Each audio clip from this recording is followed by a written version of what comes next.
அன்பார்ந்த ஊடகவியல் நண்பர்களுக்கு வணக்கம் சார். இங்கே பழம்பெருமை வாய்ந்த 1700 வருடங்களுக்கு முன்னால் சௌனக மகாமுனிவர் திருக்கடன் மல்லை என்று சொல்லக்கூடிய மகாபலிபுரத்தில் இருக்கக்கூடிய பெருமாளை சேவிப்பதற்காக நடந்து செல்லும் பொழுது இந்த இடத்துல ஒரு பெரிய பசுஞ்சோலையான பலாமரம் மாமரங்கள் அடர்ந்த தோப்பும் ஒரு ஓடையும் இருந்தது. அவர் அந்த ஓடையில் இறங்கி தன்னுடைய அனுஷ்டானங்களை முடித்துக்கொண்டு மகாவிஷ்ணு பக்தரான அவர் மகாவிஷ்ணுவை பிரார்த்தனை செய்ய வேண்டும் என்று கேட்டார். இந்த ஊரில் இருந்த எல்லோரும் ஏழ்மையான விவசாயிகள். அவர்களிடத்தில் பெருமாள் கோயில் இருக்கிறதா என்று கேட்கும் பொழுது எந்த விதமான பெருமாள் என்றால் யார் என்று வினாவினார்கள். எங்களுக்கு செல்லியம்மன் தெரியும், எல்லையம்மன் தெரியும், கங்கையம்மன் தெரியும், ஐயா பெருமாள் தெரியாது. நாங்கள் இது மாதிரி விவசாயம். அப்பொழுது இவர் பெருமாளை தன்னுடைய தப வலிவினால் தியானம் செய்யும்பொழுது ஸ்ரீதேவியோடு, அதாவது திருமகள் மண்மகள் என்கின்ற பூமாதேவி ஸ்ரீதேவியுடன் பெருமாள் பிரசன்னமாய் உள்ளே இருக்கக்கூடிய காட்சியோடு கொடுத்தார். அப்பொழுது இவர் சந்தோஷப்பட்டு, பகவானே, இந்த கிராமம் செழுமையாக இருக்கிறது, ஒரு அழகான மனமிகும் பூக்கள் எல்லாம் வீசுகின்றன, அல்லி மலர்களும் பாபி மலர்களும் படர்ந்த பெரிய நீரோடை ஒன்று சூழ்ந்து செல்கிறது, இதே திருக்கோலத்திலே அமர்ந்து பக்தர்கள் இங்கே தரிசனம் தர வேண்டும், அப்படியே உன்னுடைய இஷ்டப்படி செய்கிறேன் சௌனகா என்று சொல்லி பெருமாளுக்கு அத்தியாமுத்தியாக இருந்தார். இந்த கோவில் 2007 நம்முடைய நகரமைப்பினுடையபடி அரசாங்கத்தால் சாலைகள் பெரிதாக்கப்படுகின்ற காலத்திலே இந்த இடத்திற்கு வந்திருந்த பல அன்பர்கள், ஊர் அன்பர்கள் எல்லாம் சேர்ந்து பிறகு சிதிலமடைந்து இருந்த ஆலயத்தை, நம்முடைய பழம்பெருமையான இந்த ஆலயங்களை தமிழ்நாடு இந்து சமய அறநிலையத்துறையினுடைய கீழே தன்னுடைய இயக்கத்தில் இருந்து வரக்கூடிய ஆலயம் இது. அதிகாரிகள் எல்லோரும் முழு ஒத்துழைப்பினால் இந்த கோவிலை புனருத்தாரணம் செய்வதற்கான முயற்சி எடுத்து 2007 கோவில் கட்டிப்பிடிக்கப்பட்டு சீரமைக்கப்பட்டது. முதல் கும்பாபிஷேகம். பிறகு படிப்படியாக இதர உபதேவதைகள் பின்னால் அமர்ந்திருக்கக்கூடிய சுதர்சனாழ்வார், தாயார், கிருஷ்ணர், கோதாதேவி என்கின்ற ஆண்டாள், அதற்கு பிறகு கும்பாபிஷேகம் 2009 நடந்தது.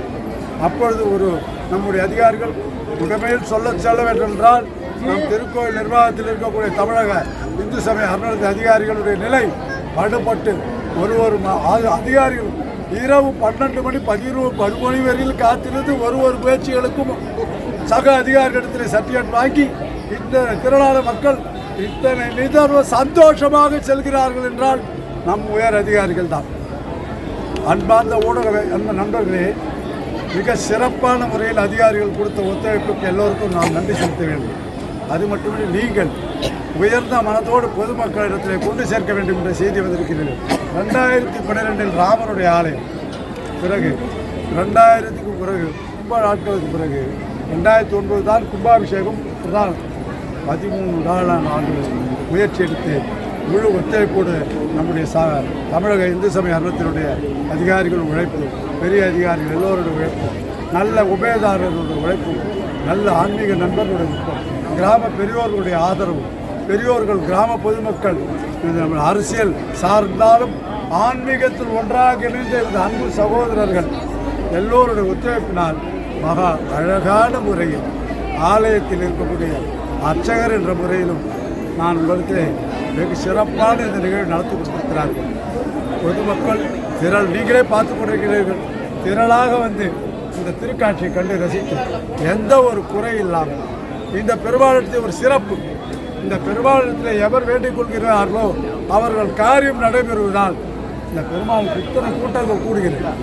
ஆகவே மிக சிறப்பான கும்பாபிஷேகத்தை நடத்தி தந்த அனைத்து அதிகாரிகளுக்கும், அரசு துறை சார்ந்த அதிகாரிகளுக்கும், இந்து சமய அறநிலையத்துறை அதிகாரிகளுக்கும் மற்றும் ஊடகவியல் நண்பர்களுக்கும், நம்முடைய ஒத்துழைப்பு கொடுத்த ஊர் பெரியோர்களுக்கும், உபயதாரர்களுக்கும், ஆன்மீக பெரியோர்கள், நான் அழைத்ததற்காக வந்தவர்கள், நான் செய்தேன் என்கின்ற வார்த்தை ஒருபொழுதும் இல்லாத இறைவன் குடிகொண்டு மிகவும் கடினமான ஒத்துழைப்பு கொடுத்த அன்பு சகோதரர், அருமையான என்னுடைய தக்கார், நான் பெருமைக்காக சொல்லலை, நான் அரசு ஊழியர்தான்.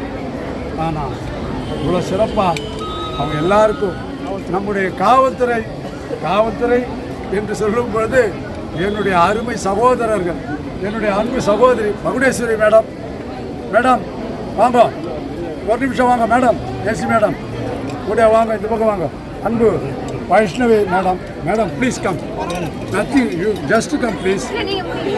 நான் உங்களோட ஒரு நிமிஷம், நீங்கள் தயவுசெய்து வரணும். பொதுமக்களுக்காக நீங்கள் மேடம் வாங்க மேடம். இத்தனை காவல்துறை சார்ந்த என்னுடைய அன்பு சார்ந்த சகோதரி, நான் ரிட்டையர்ட் சப் இன்ஸ்பெக்டர். அதனால் என்னுடைய துறை சார்ந்த அதிகாரிகள், முழு ஒத்துழைப்பு, தீயணைப்புத்துறை சகோதரர்கள், நம்முடைய கவுன்சிலர் ஸ்பெசிஃபிக்காக மரங்களை கட் பண்ணி கொடுத்து எனக்கு எல்லா உதவியும் செஞ்சு ரோடை போட்டு, உண்மையில் அனைத்து நண்பர்கள் சார் பொதுவாக சொல்கிறேன், இவர் உங்களுக்கு இங்கே உதவி செய்தார். அதை கூட இந்த செய்தியை கொண்டு சேர்க்கிற ஊடக நண்பர்களே, உங்களுக்கு மிக்க நன்றி. எவ்வளோ மக்கள் சார் பங்கேற்றிருப்பாங்க மொத்தம்? இதுவரை சுமார் ஒரு 5000 பேர் பங்கேற்றிருக்கிறார். உங்கள் நேமிங்? என்னுடைய பேர் லக்ஷ்மி நரசிம்மன். என்னுடைய என்னுடைய மகன் தான் ஆலய அர்ச்சகர் VL பாலாஜி. நான் அவருடைய அப்பா, நான் தாயார் சந்தையில் இருக்கேன். அதிகாரிக்கு பேர் அப்படியே சொல்லியிருக்கேன். அதிகாரி பேருங்கள் அப்படியே ஐயா, நம்முடைய கோவிலுடைய தக்கார்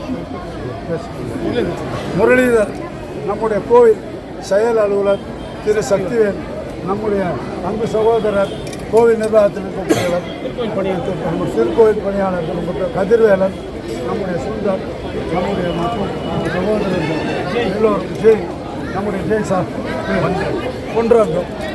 தளராது 76 வயதான போது முதிர்ச்சி அடைந்தவர் காலையிலிருந்து கொண்டு ஒரு துணி உடல் அசதி காட்டாவது இந்த பெரியவர் இவருக்கெல்லாம் நான் பணிவொன்பு செலுத்த வேண்டும். ஏனென்றால் எனக்கு 72 வயசு தான், நான் சின்ன பையன். என்னை கூட 4 வயது பெரிய மூத்தவர். ஒரு சாதம் சாப்பிடல, நம்மளால் காப்பி கொடுக்குறது எனக்கு மன கஷ்டமாக. இவ்வளோ உயர்ந்த தன்மை ராத்திரி உட்கார்ந்து உண்மையில் இவர் தான் என்னுடைய ஆலய அர்ச்சகர் VL பாலாஜி.